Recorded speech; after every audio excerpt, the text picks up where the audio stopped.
and today I brought the lesson Making of a Scientist for you। ये detailed summary है, इसमें जो text lesson की है उसमें कुछ भी नहीं छोड़ा मैंने और सबको सिंप्लीफाई किया है और आपको समझाएगी ये मेरी उम्मीद है। रिचर्ड एब्राइट ये वो लड़के हैं जिनको इनकी माँ ने प्रोत्साहन दिया, मोटिवेशन दिया कि वो एक बहुत बड़े साइंटिस्ट बने और ये सफल हुए अपनी माँ की वजह से। Richard Ebright's fascination for butterflies opened the world of science for him. तो रिचर्ड एब्राइट का जो फैसिनेशन था, अट्रैक्शन था इनके प्रति, बटरफ्लाइज के प्रति, तो इस अट्रैक्शन ने उनके लिए साइंस की एक दुनिया खोल दी। He has received Searle scholar award and Schering Plough award for biochemistry and molecular biology. तो इन्हें अवार्ड मिले इस बात के लिए, ये जो इन्होंने खोजें की इसके लिए उनको अवार्ड मिले। अब डिटेल्ड समरी पे आते हैं। इन दिस लेसन, इस लेसन में you will come to know how a book becomes turning point in Richard Ebright's life. इस लेसन में आपको ये पता लगेगा कि किस तरह से एक पुस्तक ने रिचर्ड एब्राइट की जीवन में टर्निंग पॉइंट ला दिया। टर्निंग पॉइंट वो होती है, वो स्थिति होती है लाइफ में जहाँ से एक बदलाव आ जाता है, एक रेडिकल चेंज इंसान के पर्सनैलिटी में, इंसान के व्यक्तित्व में आ जाती है। कोई ना कोई ऐसी बात उसको प्रभावित करती है जो उसके जीवन को ही बदल देती है। तो एक बुक इन्होंने पढ़ी, उस वहाँ से एक बदलाव आया। How his mother helped him become a great scientist. और फिर ये भी हमें पता लगेगा कि इनकी मदर ने इनको एक ग्रेट साइंटिस्ट बनने में किस तरह से हेल्प की। इन हिज चाइल्डहुड डेज, अपने बचपन के दिनों में Richard Ebright had a taste for collecting things. तो बचपन से ही इनको वस्तुएं एकत्रित करने का टेस्ट था, इनकी दिलचस्पी थी कि वो वस्तुओं को एकत्रित करे, कलेक्ट करे। जैसे वस्तुएं क्या हो सकती हैं? चट्टानों के टुकड़े, फॉसिल्स हो गए और कॉइन्स हो गए। Sometimes he passed nights in star gazing, और कभी कभी वो रात को आसमान की तरफ देखते रहते, सितारों को देखते रहते। स्टार गेजिंग, गेज करना क्या होता है? लगातार किसी चीज़ को देखते रहना, लगातार देखते रहते आसमान में सितारों को। His mother stood by him, stood by stand by से बना है, और उनकी माँ उनका साथ देती इस कार्य में। स्टूड बाई, स्टैंड बाई, ये स्टैंड मैंने वैसे खड़ा होना होता है, अगर यहाँ बाई लग जाए तो इसके मीनिंग बदल जाते हैं, मतलब सपोर्ट करना। इनकी माँ इनको सपोर्ट करती है। His mother stood by him by bringing telescopes, इनके लिए इक्विपमेंट जितना था सामान लाती, टेलीस्कोप लाती, माइक्रोस्कोप्स लाती, कैमराज, माउंटिंग मटेरियल्स, अगर कहीं चट्टान पे चढ़ना पड़े तो वो मटेरियल भी लाती, अदर इक्विपमेंट या दूसरा कोई और सामान जो इनको एक वैज्ञानिक बनने में मददगार था, हेल्पफुल था। Thus she was always ready to help him in many ways। इस तरह से कई तरीकों से इनकी माँ इनको हेल्प करने के लिए सदा तैयार रहती। She was her only companion until he started going to school। जब तक वो स्कूल में नहीं गया तो इनकी माँ इनकी एक साथी थी, एकमात्र, ओनली मीन्स एकमात्र साथी इनकी माँ ही थी जो इनका साथ देती, until जब तक के ना। His mother would also bring him friends for him, और इनकी माँ इनके लिए फ्रेंड्स भी लाती, दोस्तियाँ करवाती इनकी, ताकि ये बोर ना हो। और हिज मदर, ये हो गया rich. At night at night they were often busy doing several things, और रात को वो अक्सर कुछ ना कुछ करते रहते। सेवरल मीन्स कई कार्य करते रहते। Richard Ebright's father died when he was in third grade, और तीसरी क्लास में ही थे ये। थर्ड ग्रेड मीन्स क्लास, यहाँ ग्रेड से ही मतलब होता है। तो कक्षा तीसरी में थे जब इनके फादर की डेथ हो गई। His mother would find him learning material, और इनकी माँ इनके लिए लर्निंग मटेरियल तलाशती, एकत्रित करती, कहीं कहीं से लाती। When he had nothing to do, जब इनके पास कुछ भी करने को ना होता, कुछ भी करने को नहीं, जैसे कि वो कहते कि अब क्या करूँ मदर, अपनी मम्मी को कहते कि अब क्या करूँ। जब इनके पास कुछ भी ना होता करने के लिए तो फिर क्या होता? मदर इनको काम बताती कि ये अब ये कर लो, अब ये कर लो। He never felt bored while doing learning activity, learning activities ऐसी होती हैं जिनसे नई नई जानकारी मिलती है, तो एक्टिविटीज़ करने में कभी भी वो बोर नहीं होते थे। It's amazing, amazing means surprising, यह हैरानी की बात है, सरप्राइजिंग है ये बात, that he had collected all 25 species of butterflies, कि इन्होंने इतनी कम उम्र में 25 स्पीसीज बटरफ्लाइज की 25 स्पीसीज जो प्रजातियां हैं वो ढूंढ ली, उनका पता चल गया इन्हें, और उन्हें कलेक्ट कर लिया, एकत्रित कर लिया, और which he found around his home town, और ये इनके जहाँ ये रहते थे उसी शहर या कस्बे के आसपास ये 25 स्पीसीज इनको मिल गई। His passion for collecting butterflies would have stopped if he had not got a children's book the travel of a monarch, और यदि ये पुस्तक इनको ना मिलती the travel of a monarch, तो इनकी जो ये पैशन था, तीव्र इच्छा जो होती है बटरफ्लाइज कलेक्ट करने का, जो इनका पैशन था, वो कभी का ख़त्म हो गया होता, स्टॉप हो गया होता, अगर the travel of a monarch इन्हें ना मिलती। मोनार्क एक बटरफ्लाई की प्रजाति है। In that book he studied how butterflies migrate to central America, और इस पुस्तक में इन्होंने ये अध्ययन किया, स्टडी किया कि जो मोनार्क्स हैं वो किस तरह से सेंट्रल अमेरिका की तरफ माइग्रेट करती हैं, जाती हैं।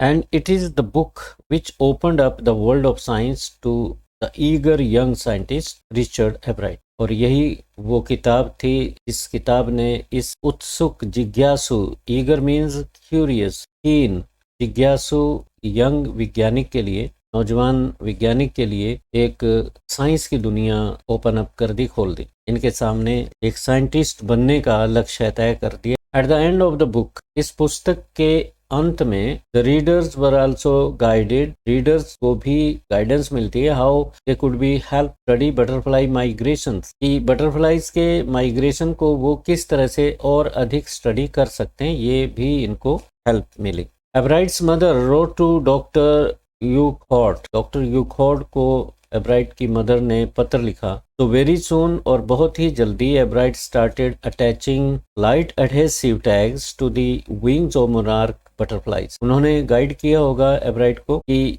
ये जो बटरफ्लाइज हैं, मोनार्क बटरफ्लाइज, इनको पहचानने के लिए इनके विंग्स के साथ, इनके पंखों के साथ कुछ एडहेसिव लगा के टैग लगा दो, कुछ ना कुछ ऐसा लगा दो जिससे पता लगे कि ये मोनार्क बटरफ्लाइज हैं। If anyone found a tagged butterfly, अगर किसी को टैग्ड बटरफ्लाई मिल गई, he could send the tag to doctor Urquhart, और वो उस टैग्ड बटरफ्लाई को डॉक्टर यूखॉर्ट तक पहुंचा दे, तो उसको मेहनताना मिलता होगा, कुछ पैसे मिलते होंगे इस काम के लिए, अदरवाइज कौन ऐसी हेचल करता है, कौन इतनी ट्रबल लेता है कि डॉक्टर यूखॉर्ट के लिए वो टैग्ड बटरफ्लाई को लेके जाएगा। The season for collecting butterflies remained only for 6 weeks, और अब समस्या ये हो गई कि जो सीज़न होता है बटरफ्लाइज को कलेक्ट करने का, एकत्रित करने का, वो सिर्फ 6 सप्ताह रहता है। 6 सप्ताह मीन्स 1.5 मंथ, बहुत कम समय होता है, और इसमें अधिक संख्या में वो बटरफ्लाइज को कलेक्ट नहीं कर सकते थे। तो it was difficult for Ebright to catch them in plenty. In plenty means अधिकता में इनको वो एकत्रित नहीं कर सकते थे। He thought of an idea, एक विचार आया उनके मन में, of raising a flock of butterflies at home, कि क्यों ना घर पर ही बटरफ्लाइज को रेज किया जाए, उनको पाला जाए। बेसमेंट में उन्होंने ऐसा कर लिया। Thus for several years, ये वाई है यहाँ पे, कई वर्षों तक the basement became the home to thousands of monarch in different stages of development. इस तरह से एब्राइट के घर में ही, बेसमेंट में, उन्होंने नाक बटरफ्लाइज का घर बना लिया, जहाँ पे हजारों बटरफ्लाइज पलने लगी, उनकी अलग अलग स्टेज में थी वो। Now एब्राइट lost interest in tagging butterflies because he was not getting sufficient feedback, और एब्राइट की जो दिलचस्पी थी बटरफ्लाइज को कलेक्ट करने की और उनको टैग करने की, अब कम पड़ गई, लगभग खत्म होगी उनकी दिलचस्पी, क्योंकि उनको पर्याप्त मात्रा में फीडबैक नहीं मिल रहा था, लोग बता नहीं रहे थे उन्हें। सफिशिएंट मीन्स इनफ, पर्याप्त जिसे हिंदी में कहते हैं। Then in the 7th standard, अब वो 7th स्टैंडर्ड में पहुंच गए। काउंटी साइंस फेयर, उसमें साइंस फेयर लगा होगा, made him know what real science is, इस काउंटी फेयर में उनको ये एहसास हुआ, ये ज्ञान हुआ कि असली विज्ञान होती क्या है। इस competitive spirit taught him to a real experiment rather than presenting a slide show on frog tissues. और जो उनकी कॉम्पिटिटिव स्पिरिट थी वो जान गई इस बात को, समझ आ गया इन्हें कि असली साइंस क्या होती है। ऐसा नहीं है कि स्लाइड शो पे फ्रॉग टिश्यू दिखा दिए और आप वैज्ञानिक बन गए। इन्होंने अब ठान ली कि एक रियल एक्सपेरिमेंट करना है, एक वास्तविक तजुर्बा उन्हें कोई ना कोई करना होगा जो लोगों को दिखाना पड़ेगा। फॉर दिस, इसके लिए ही सॉट गाइडेंस फ्रॉम डॉक्टर यूखोट। अब इसके लिए उन्हें गाइडेंस ली डॉक्टर यूखोट से, ताकि वो उन्हें न्यू आइडियाज दे, और उन्होंने न्यू आइडियाज, नए नए विचार इनको देने शुरू कर दिए। और ही रिसीव्ड मैनी सजेशंस, बहुत से सुझाव इनको मिले, सजेशंस मिले डॉक्टर यूखोट से फॉर एक्सपेरिमेंट्स। एब्राइट अब हाई स्कूल में हैं तो वहाँ पे कितने एक्सपेरिमेंट कर सकते हैं, ये सारा ज्ञान उनको दे दिया। All these new ideas kept एब्राइट busy all through his high school. तो इस तरह से इतने विचार उनके दिमाग में आ गए, एक्सपेरिमेंट करने में वो जुट गए, और अपने हाई स्कूल की क्लासेस में वो थ्रू आउट ईयर बिजी रहे, making prize projects in the country and the international science fair. अपने ही देश में और इंटरनेशनल साइंस फेयर्स में उन्होंने प्राइज प्रोजेक्ट बनाए, और प्राइज प्रोजेक्ट का मतलब होता है महत्वपूर्ण प्रोजेक्ट उन्होंने तैयार किए। और for his 8th standard project, 8वीं क्लास का प्रोजेक्ट उनको तैयार करना था। यूरोपियन कंट्रीज में बिजी रहते हैं स्टूडेंट्स, प्रोजेक्ट बनाते हैं अच्छे अच्छे जो भी, और गाइडेंस उनको प्रॉपर मिलती है। For his 8th standard project, he thought of making a study of finding the cause of a viral disease that kills almost all caterpillars after every few years. अब उनके पास एक आइडिया था कि उन्हें ये साबित करना है कि ये जो वायरल डिजीज़ फैलती है कैटरपिलर्स में और उनकी जान ले लेती है, लगभग सारे कैटरपिलर मर जाते हैं कुछ ही सालों में, तो ये बीमारी किस वजह से फैलती है, ये वायरस कौन सा है। Ebright thought that the cause of such large-scale mortality among the caterpillar is a beetle. और एब्राइट ने ये जान लिया कि इतनी बड़ी, इतने लार्ज स्केल पे ये जो मृत्यु दर होती है कैटरपिलर्स की, इसका एक कारण क्या है, बीटल है, कोई छोटा परिंदा है बीटल। तो he try to raise caterpillars in the presence of beetles. तो इन्होंने अपने घर में ही बेसमेंट में कैटरपिलर्स को रेज करना शुरू कर दिया, और किनकी प्रेजेंस में, बीटल्स। वहाँ पे कैटरपिलर भी थे और बीटल्स भी इन्होंने अपने घर में ही रख ली, ताकि उन्हें स्टडी किया जा सके, देखा जा सके कि कितना ये इनको कैटरपिलर्स को मारती हैं और कैसे मारती हैं। He was successful in his experiment, और वो अपने एक्सपेरिमेंट में सफल हो गए। Another topic he got for his experiment next year was to find out reasons why viceroy butterflies copy the monarchs। और एक और टॉपिक उनके पास था, वो क्या कारण थे कि वाइसराय बटरफ्लाइज मोनार्क जैसी दिखना चाहती हैं, उनको कॉपी करती हैं, वैसे बन जाती हैं।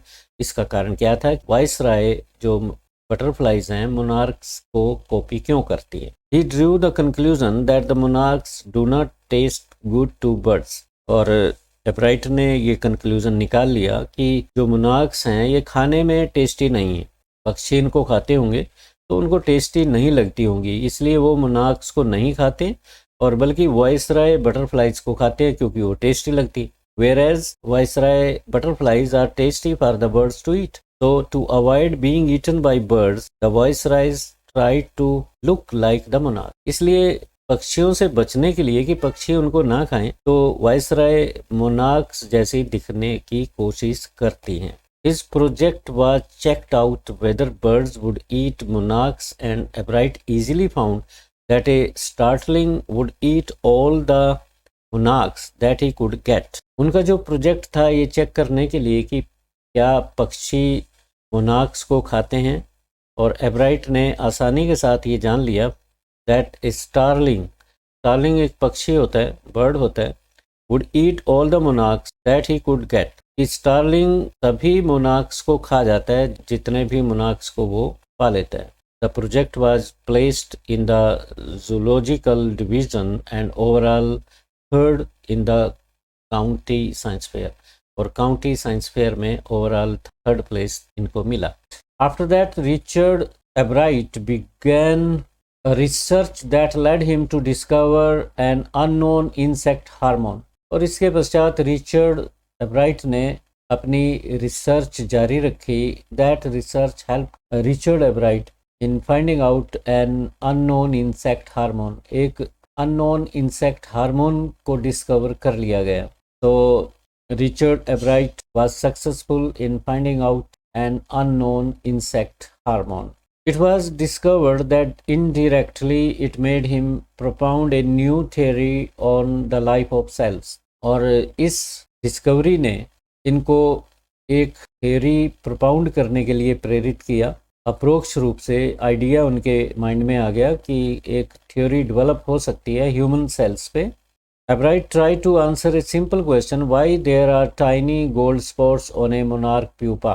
यह क्वेश्चन उठ रहा था कि जो मोनार्क प्यूपा है उसकी बॉडी पे टाइनी गोल्ड स्पॉट्स क्यों हैं। का ये थ्योरी वो डेवलप कर रहे थे, इसको जानकारी इसके बारे में लेना चाह रहे थे। He wanted to find out the mystery behind this. It was commonly believed that 12 spots on a monarch pupa were ornamental. और कॉमनली बिलीव ये किया जा रहा था, लोग जो साइंटिस्ट थे आमतौर पे ये मानते थे कि ये जो स्पॉट्स होते हैं ये ऑर्नामेंटल होते हैं, सिर्फ सजावटी है। ये प्यूपा सुंदर दिखाई दे मोनार्क प्यूपा, तो these spots were only ornamental, functional नहीं थे, इनका कोई ख़ास फंक्शन नहीं था। Now the task in front of Ebright. अब एब्राइट के सामने टास्क ये था, and an excellent science student was to build up a device which would show that the spots were providing a necessary hormone that was helping the butterflies full development. और वो ये साबित करना चाहते थे कि ये जो स्पॉट्स हैं बटरफ्लाई के बॉडी पे, ये कहीं ना कहीं उसकी डेवलपमेंट में हेल्प कर रहे हैं, ये नेसेसरी हार्मोन प्रोवाइड कर रहे हैं सो दैट द प्यूपा में develop into a full fledged butterfly, या उसकी कुछ केमिकल एलिमेंट्स उसमें कुछ खास डेवलप होते होंगे। Let me read again. The task in front of एब्राइट and an excellent science student. एब्राइट एक एक्सीलेंट साइंस स्टूडेंट थे, उनके सामने एक टास्क था, and it was to build up a device, कि कोई एक ऐसी डिवाइस बिल्डअप की जाए विच वुड शो, जो शो करेगी, ये दिखाएगी कि ये जो स्पॉट्स हैं एक नेसेसरी हार्मोन प्रोवाइड कर रहे हैं प्यूपा को, and that was helping the butterflies full development. तो ये जानकारी वो जुटाना चाहते थे एक डिवाइस के साथ। The project won Ebright the first place in the county fair में first place Richard Ebright को मिला, and it opened his way to enter international science and engineering fair। और इस प्राइज की वजह से, इस प्लेस की वजह से वो इंटरनेशनल साइंस और इंजीनियरिंग फेयर में प्रवेश पा गए। He won the third place for zoology in that fair। उस फेयर में उनको जूलॉजी में फर्स्ट प्लेस मिला। He was allowed to work at the laboratory of the Walter Reed Army Institute of Research। इस लेबोरेटरी में उनको permission मिल गई काम करने की। इस उपलब्धि के बाद, इस अचीवमेंट के बाद उनको ये जो लेबोरेटरी है, laboratory of Walter read army institute of research, and he was allowed to work in that laboratory। He continued his work, advanced research work उन्होंने अपना कंटिन्यू रखा on the monarch pupa। His progress won first place at the international science fair that very year। उसी वर्ष उनको international science fair में पहला स्थान प्राप्त हुआ इसी रिसर्च वर्क में। It provided him another opportunity to work in the army laboratory during the summer। और इस अचीवमेंट ने उन्हें एक और अपॉर्चुनिटी प्रदान की, एक और अवसर प्रदान किया कि वो आर्मी लेबोरेटरी में समर के दौरान भी काम कर सकते हैं। After that एब्राइट took a step further. इसके पश्चात एब्राइट ने एक बड़ा कदम आगे की तरफ लिया। He grew cells from monarchs wing in a culture. उन्होंने मोनार्क के विंग में कुछ सेल डेवलप कर दिए। कल्चर उन्होंने लिया मोनार्क के विंग से और उसकी मदद से, उसकी हेल्प से कुछ सेल्स डेवलप किए। He grew cells from monarch's wing in a culture। He showed that if the monarchs are fed the hormone from the gold spots। और उन्होंने ये प्रूव करना चाहा कि अगर मोनार्क के जो गोल्ड स्पॉट्स होते हैं उसका हार्मोन लिया जाए और वो फीड किया जाए He showed that if the monarchs are fed the hormone from the gold spots का से हार्मोन लेके उनको फीड किया जाए, their cells would divide and develop into normal butterfly wing scales. तो उनके जो सेल्स हैं वो डिवाइड होंगे और नॉर्मल बटरफ्लाई विंग स्केल्स में बंट जाएंगे, डेवलप हो जाएंगे। That project one for him the first place in zoology, और इस प्रोजेक्ट ने उन्हें पहला स्थान प्राप्त करवा दिया जूलॉजी में। कहाँ पे? At international fair. He continued his work at the laboratory of the US Department of Agriculture, और US Department of Agriculture में अपना वो काम करते रहे। The next summer, Albright was able to identify the hormones chemical structure, और अगले summer season में Albright was successful in finding out or identifying the hormones chemical structure by using the sophisticated instruments. Sophisticated जो modern technology पे आधारित थे instruments, उनकी मदद से वो हार्मोन का केमिकल स्ट्रक्चर आइडेंटिफाई करने में सफल हो गए। और कहाँ पे? At the laboratory of the department of agriculture. Later on after 1.5 year, और बाद में 1.5 वर्ष बाद, while looking at X-ray pictures of a hormone chemical structure, जब वो एक्सरे पिक्चर देख रहे थे किसी हार्मोन केमिकल स्ट्रक्चर की, he got an idea for his new theory about cell life. तो देखते देखते उनके दिमाग में एक और नया विचार आया, जो उनकी सेल लाइफ पे जो थ्योरी डेवलप कर रहे थे उसके लिए कोई नया विचार आया। Albright got a reply to one of the most puzzling questions, how the cell can read the blueprint of its DNA. Question ये था जो उसे पजल कर रहा था। बहुत से प्रश्न थे, क्वेश्चंस थे, those were puzzling for him. How the cell, कि एक सेल किस तरह से डीएनए का ब्लूप्रिंट रीड कर लेती है। DNA is a substance that is found in the centre of a cell. DNA एक सब्सटेंस होता है जो सेल के सेंटर पे पाया जाता है, and that controls the heredity, और हेरेडिटी को कंट्रोल करता है। जो गुण पूर्वजों से मिलते हैं, एंसेस्टर से मिलते हैं, उनको वो कंट्रोल करता है। Called DNA the blueprint of life, और डीएनए को ब्लूप्रिंट ऑफ लाइफ कहा उसने। Later Ebright and his college roommate, और बाद में एब्राइट ने और उनके कॉलेज रूममेट ने, एक ही कमरे में वो रहते थे, साथी थे इनके, रोड द पेपर, एक पेपर लिखा, explaining the theory. Ebright began doing experiments to test his theory, जो उस थ्योरी को एक्सप्लेन किया जो एब्राइट एक्सपेरिमेंट्स कर रहे थे, जिस थ्योरी पे, जिसको टेस्ट कर रहे थे, उसकी कुछ बातें उसमें लिखी पेपर में। ही thought that if he provided his point, और वो सोच रहे थे अगर उन्होंने प्रूव्ड हिज पॉइंट, अगर अपने पॉइंट को प्रूव कर दिया, it would be A giant step towards understanding the process of life, और ये बहुत बड़ा स्टेप होगा जो जीवन की प्रोसेस है, प्रक्रिया है, उसको समझने के लिए। It might also be possible for finding out some medicine to treat cancer and some other disease, और ये भी हो सकता है संभव, पॉसिबल, कि कैंसर जैसी घातक बीमारियां या कुछ और घातक बीमारियां जो होती हैं उनकी दवाई को फाइंड आउट किया जा सके। Although Albright had very keen interest in science, हालांकि एब्राइट को बहुत ही दिलचस्पी थी, कीन इंटरेस्ट होता है, deep interest in science, the day he started collecting butterflies, उस दिन से, जिस दिन से उन्होंने बटरफ्लाइज को कलेक्ट करना शुरू कर दिया था।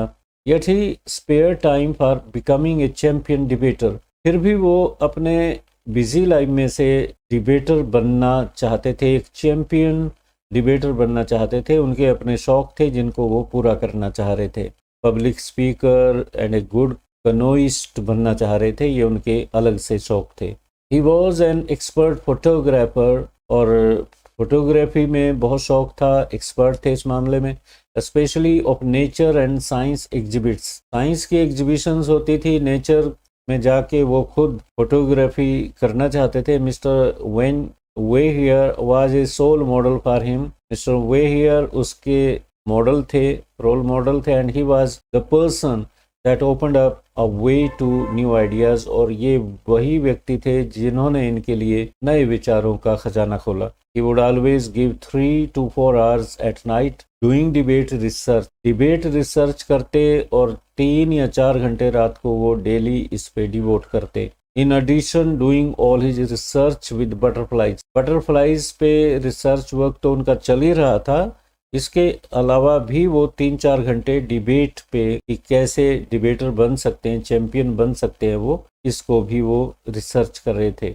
और ही always fully utilized his capacity to the optimum to bring out the bent out of himself. और अपनी फुल कैपेसिटी का वो यूटिलाइजेशन करते थे, उसका प्रयोग करते थे ताकि वो अपने अंदर से बेस्ट निकाल सके, ऑप्टिमम बाहर निकाल सकें. एब्राइट had that quality in him and it made him a scientist. एब्राइट में ये जज्बे थे, क्वालिटीज थी, गुण थे, और इन्हीं गुणों की वजह से वो एक साइंटिस्ट बन पाए. उनमें डेडिकेशन था, उनमें हार्ड वर्क करने की तमन्ना थी, और हार्ड वर्क वो रियलिटी में करते थे.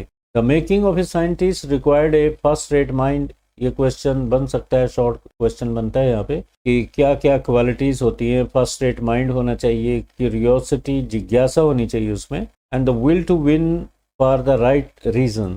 सही रीजंस के जो आंसर्स हैं उन्हें फाइंड आउट करना, और एक इच्छा शक्ति होनी चाहिए जीतने की, अपनी बात को प्रूव करने की, अगर उद्देश्य रीजनेबल है. दस एब्राइट्स बुक, इस तरह से एब्राइट की जो बुक थी, the travels of monarch x, open the world of science for him. इस बुक ने उनके लिए एक साइंस की दुनिया खोल दी थी, ओपन अप कर दी थी. And this essay was written by Robert W Peterson. Right. तो इस तरीके से ये the making of a scientist is over. और आप टेक्स्ट पढ़िए, काफ़ी आपको आसान लगेगा ये डिटेल्ड समरी जानने के पश्चात. तो कोई और लेसन लेके उसकी डिटेल्ड समरी लेके मैं फिर आऊँगा. Till then have a nice day. अगर आपको डिटेल में जाना है, लाइन टू लाइन लेसन्स के देखने हैं टेक्स्ट के, तो आप सर्च कर सकते हैं और मेरे चैनल को पा सकते हैं, जिसका नाम है शीशपाल चौहान. ये स्पेस है यहाँ पे, यमुना नगर. यमुना अलग है, ये यू है, और नगर NAGAR.